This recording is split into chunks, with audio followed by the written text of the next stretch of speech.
They've been thinning the trees out in the park a little bit, getting ready for summer. People here are quite used to fires. That's why we have these fire observation towers all over the place. Where I live, it's not so bad because it doesn't get as dry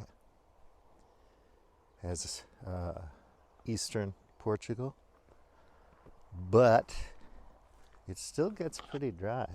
So I think maybe behind me you can see that tower over there.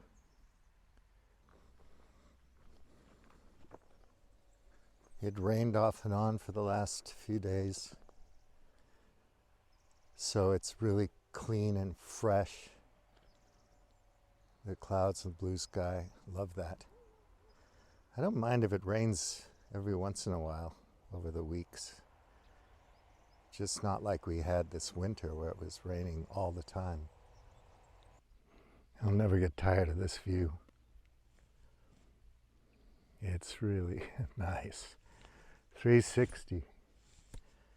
So straight ahead is the ocean. I don't know if you can see it with this wide angle lens.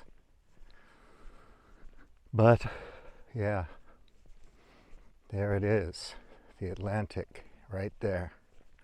Today's a perfect biking day, but I'm a bit run down from all the carnival action that I'm just going to walk around today and take it easy. Hopefully the weather will be good this week and I'll take another long bike ride. A lot of people get together here on Sunday. There might be another game today, I'm not sure. So it was 8 degrees when I left, and I thought it was colder, so I wore this fleece, but it's really hot. So in the sunlight, in the sunshine here, it's really warm. If you sit in the shade, it feels cool, but yeah, it's warmer outside than it is in the house. So I was reading this article a few days ago.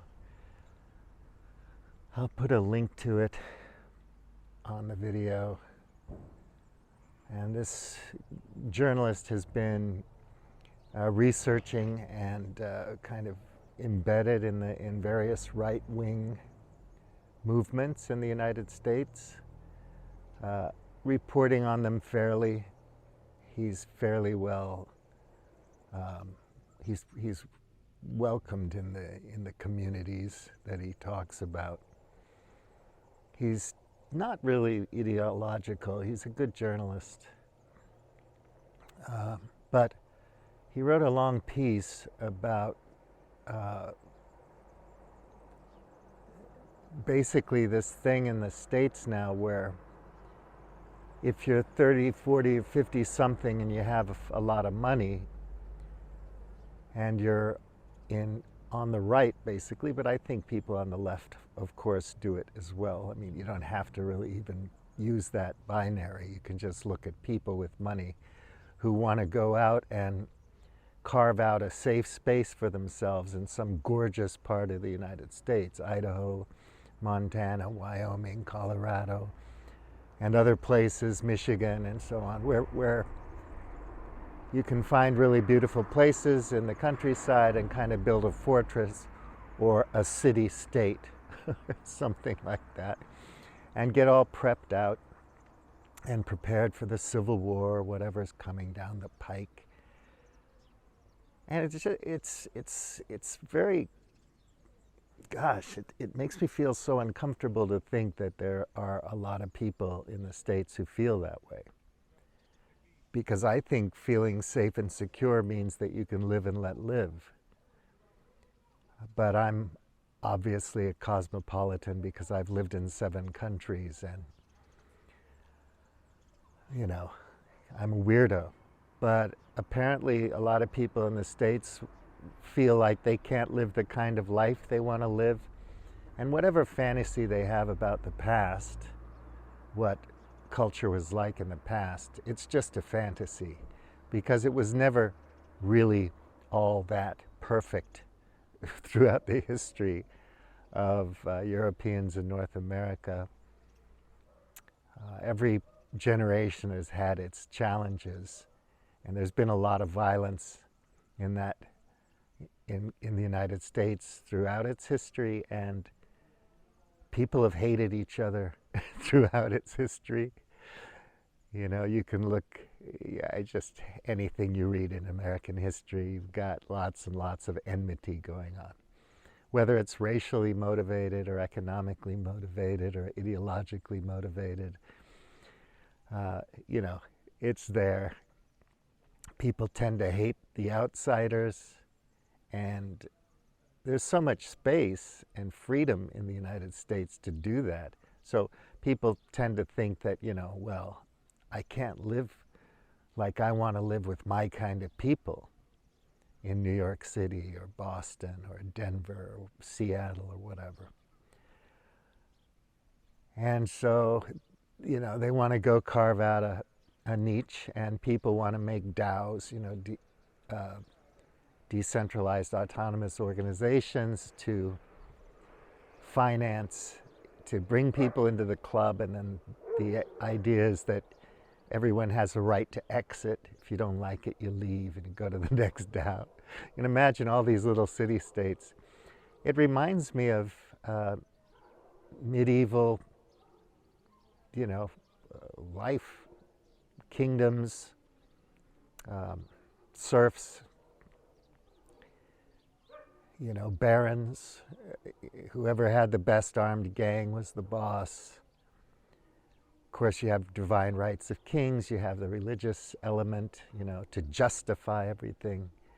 On the Jim Rutt show today, they were talking about justice. When anyone uses the word justice in an ideological way, substitute the word justice for justification.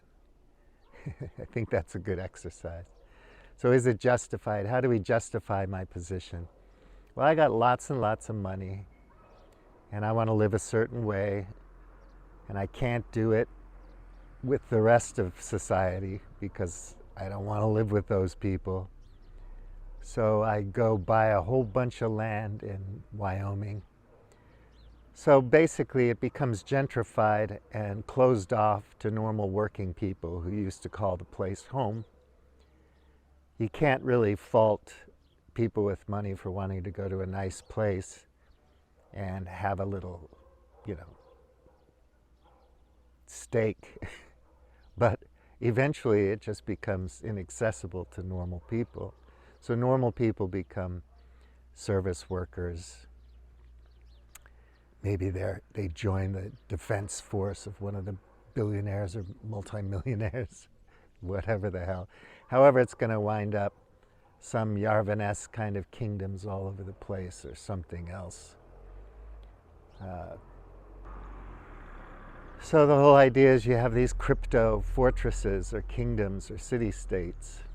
And of course, people like that, especially if you have the money, the means, the power to do it. So some friends of mine will go to Panama or some island and try to have their island. I always wonder about the infrastructure though, because once the bigger armed gang comes after your stuff because you're so sorted out and you don't have the resources to fight them, who are you going to call? There's no Ghostbusters. There's no you know, force of law there. In that case, it's like the Yellowstone story. You have your own police department. But where does your jurisdiction start and end, and how powerful is it? People decide they don't want to play by your rules, then of course it's just 1923. It's a big range war. One guy trying to buy up everything to close you in, and then you have to fight him off. And I just think it's so sad that that's the way people think it's going. It's just so dark. One guy was mentioning that he was so prepped he couldn't think of anything else to buy. And they have their guns and ammo and everything. And I just wonder, you know, how long would that hold out? And then you have to fight all the other kingdoms, or somehow you're just going to trade nicely with them. You can't live in society with different kinds of people because you just can't stand them. That's the reason you went to the wilds of the Tetons or wherever, to get away. So how are you going to trade with all these people? And then I guess some people are really thinking about this in apocalyptic terms, whether it's religiously or whether it has a religious element or not, whether it's secular apocalypse. But we're heading down into this unknown of technology and black boxes everywhere and complexity and climate change and entrenched ideological differences and these kinds of things, and it's just a crisis state. And so people are like, I got to get ready for it. Don't know how long this like normal world's going to last. Where I'm sitting, we don't have anything like that. There may be a few people in this country that follow the US and think it's cool. But basically here we get along and it's a fairly peaceful, very peaceful and safe country. And I don't see a whole lot of bigotry and prejudice. Although I know it exists, people talk about it. But over there it just seems like if you have the means, you're thinking about, where you're going to put your fortress, how you're going to build your city-state, on what stack of technologies, how are you going to get the people power, the manpower to run your little city-state? Who's going to be in charge? All these things that you have to sort out when you're reinventing the wheel a million times. Because the Constitution isn't good enough and can't be reformed, and the government isn't good enough and can't be reformed. On and on and on, and then you have the woke mob, whatever the heck that is. It's just like a buzzword now, totally meaningless. It's just anything that you don't like is woke. I do understand this stuff, political correctness and identity politics. It is all pretty extreme and grotesque, but these things come and go. It's not really an existential threat, is it? But everything is made out to be an existential threat in the culture wars. So people are just feeling boxed in, like they've just got to get out and do their own thing. It's sad. So you're looking around the room thinking, who's with me, who's against me, who has my particular kind of white Christian values and who doesn't, who is my kind of libertarian and who isn't. What kind of, am I a MAGA Republican or some other brand, a bulwark Republican, bulwark? And then you have the same problems on the left that are equally absurd. People in the middle who are just sensible people just have to get on with it. There's nothing else we can do. There isn't much leftover intellectual energy or caloric energy at the end of the day to spend studying all this stuff. So these guys have their conventions and their meetings all around the world, and it seems like the new high-tech ideological model is for everybody to just go out and build their own states, and you can go there if you like it and buy a stake in it with their cryptocurrency, and then when you don't like it, you can go out and it'll be tethered to some other currency that's more stable. God only knows how this all works. And this is the big thing. It's entertaining, it's exciting, it's dramatic, it's flush with danger and potential violence, and you have to be a real man to deal with it all. And I just remember my San Francisco before it went to hell, and just being happy that we had all those different kinds of people in that tiny little city. And there was so much to experience, so many different cultures and kinds of food and so on. And people could still afford to live there when I was there. Normal people, working people. That's all gone now. And we have to really put all of our resources into either making sure Ukraine wins the war or whatever. This whole Ukraine war thing is also absurd. Everybody thinks they know the whole picture and nobody knows shit about it. And they're unwilling to listen to various points of view or perspectives or do any work whatsoever to learn about what's going on, how we got here, how we get out of it. It's all just, about military hardware and the pounding, all-out war thing, good against evil. So it's a sad state of affairs, I think. I just hope that most Americans aren't being pressured too much by this kind of thinking, because it must be tough, very stressful, on top of all the other stuff you have to worry about, like just being told every day about a new mass shooting and whatnot, and knowing that you have to go to a tactical firearms training course because you need to know what the bad guys know, and you have to take, lots and lots of gun safety courses and you learn all the proper technique and maintenance and storage because you need the guns. You just can't live without them. In that country, it's impossible. So pretty soon you have the whole population armed to the teeth and knowing how to use guns, and then they're all off making their own city-states, hiring their own private militias based on their own narrow ideological perspectives and terms. And then somehow they're supposed to coexist on this big, huge North American continent with one another and trade peacefully and something like that. I don't know.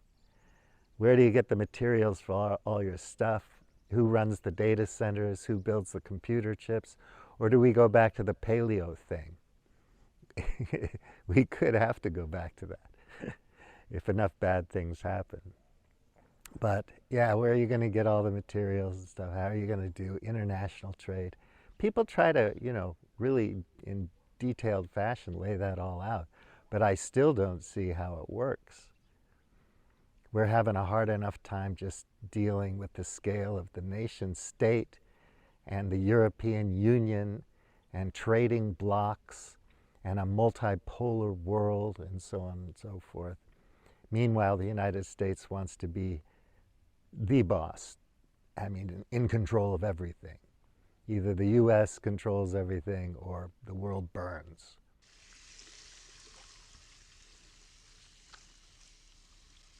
Is it safe? You talking to me? Is it safe? It's what safe? Is it safe? I don't know what you mean. Somehow people have to get on board with that. If they don't want to get on board with that, what's that mean to all the city-states in the United States? Well, now we don't have this problem. We built a wall around the states. We have all our city-states. All we have to do is deal with each other. So go back to 19th century history, early 20th century history, 18th century history, and further back in the United States and see how that worked out for people. Only the strong survive. That's the ethic. There you go. It's evolutionary. It's science-based. Well, there's a vast literature out there about this. I always see a lot of shortcomings in it. Can't really get on board with any of it. I just wish people were more aware of how things work so that they could effectively participate in governing themselves in a democratic fashion, which means you'd really have to stand up to the people you bring into leadership, and you have to know what it is you want, not only on a personal level, but on a community level and on a social level. So if you're a democratic socialist, there's something terribly wrong with you. If you don't believe in a certain kind of totally financialized, deregulated, free market capitalism, then you're crazy. People don't look into these things very deeply. They just have their proclivities and preferences, and that's enough for them. If you point out books or other perspectives, they won't take a look at it. It doesn't pass the smell test. They're not going to look into it. Even scholars like Jonathan Haidt say that they don't read books anymore. They kind of landed on their thing. I know that a lot of scholars and intellectuals, they've frayed the pages of 12 or 24 books and they know them inside and out, and they can talk in intellectual language and great buckets of vocabulary about their thing. But that doesn't mean they're aware of everything, or that they have a real deep understanding and broad understanding of any domain, economics, culture, anthropology, anything, psychology, neuroscience, whatever. And yet they can get away with it because there's an audience for them. And these kinds of audiences are very passionate, very plugged in, very devout. And it goes across the political spectrum. It's the same from left to right, far left to far right. You have your adherents. Some people love Rachel Maddow and anything MSNBC. That's their whole world. And she couldn't have said anything that wasn't accurate. And of course, people like that are being paid by big corporations, billionaires who are paying multimillionaires. And they want the ratings, and they know how to communicate, and they know how to argue, and they can spin a story and make people believe that their thing is the thing and the absolute truth. And then when other journalists do the hard work to dig into things and find out it wasn't exactly like that, you just have a bunch of people who won't listen because they don't care. They don't want to know. They already know. They watched MSNBC from 2016 to 2018, and they know everything. So that's the world we live in. And most people aren't paying attention because they just don't have the time and the energy.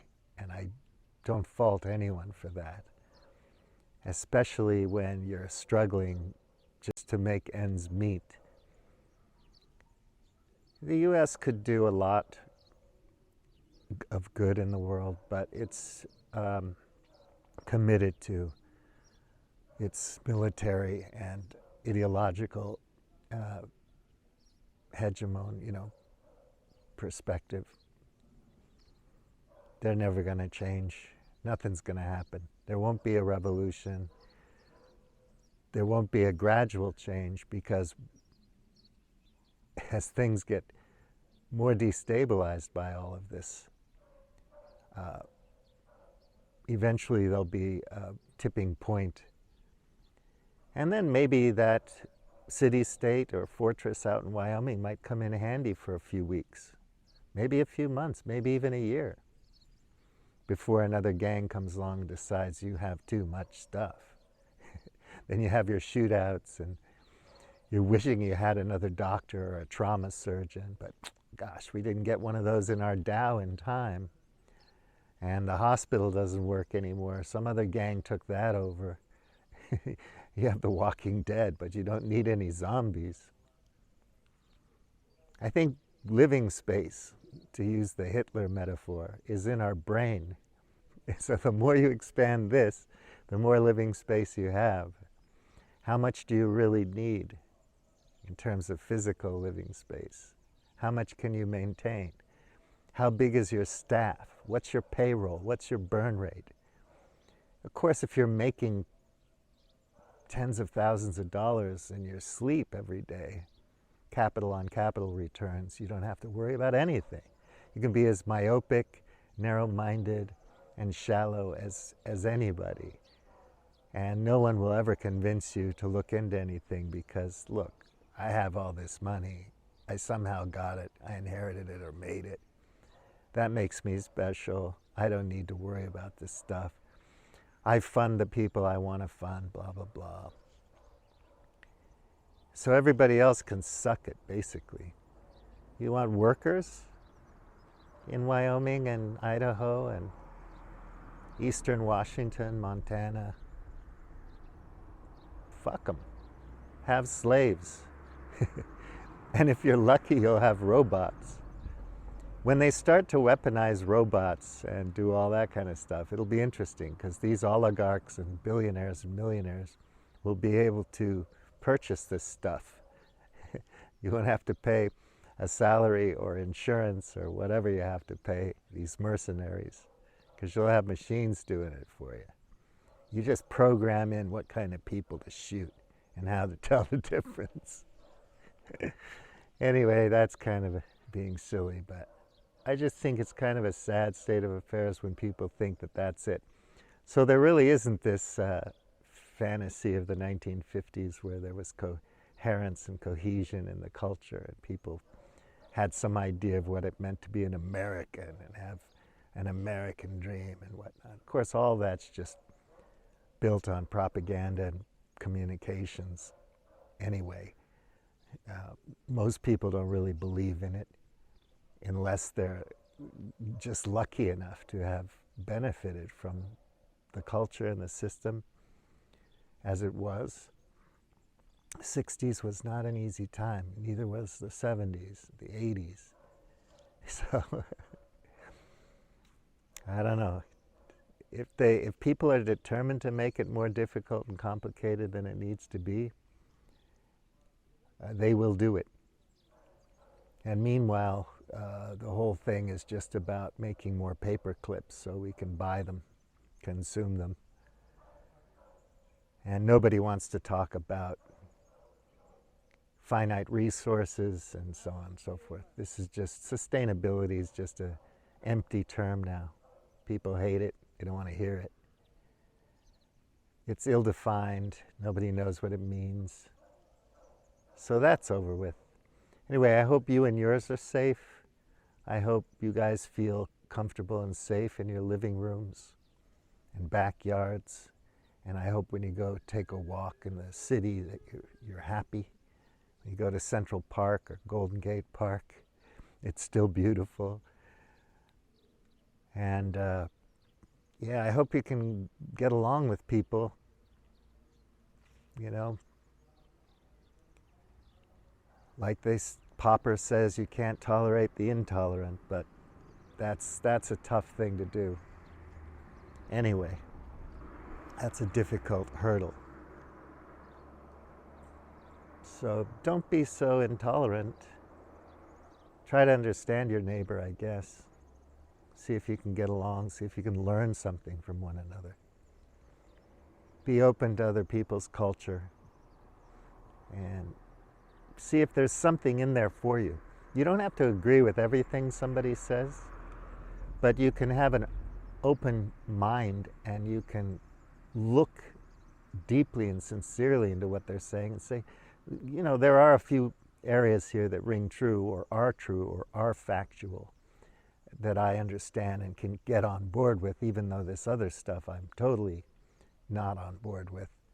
And this may not be factual. It happens all the time. I see people, you know, explaining or describing things or telling stories. It's like, you know, 80% of it was perfectly fine if you dig deep into it. But that other 20% was just not factual. It just wasn't right. But who among us knows everything? So we're going to have holes in our understanding. We're going to have to use shortcuts, heuristics, cleft notes, you know, just basic ideas and opinions and beliefs to side with one side or another. You know, does the vaccine do this, that, or the other thing? Or whatever complex thing. You really don't know, so you just kind of go with your gut on that part. But do understand that you're not an expert in everything. And even though you have a strong opinion, you could be wrong. And it's sad that people aren't willing to admit that to themselves. It's tragic. Don't worry so much, man. So there's all these different kinds of Christians. Just let them do what they want to do. You don't have to want to exterminate the other type of Christian. just because you think they're heretics. And you have your reason. You've read all the books. What a mess. All right. Take good care. Have a nice rest of the weekend or whatever. Have a good week. Bully MT. Out. This house has proper niwatori.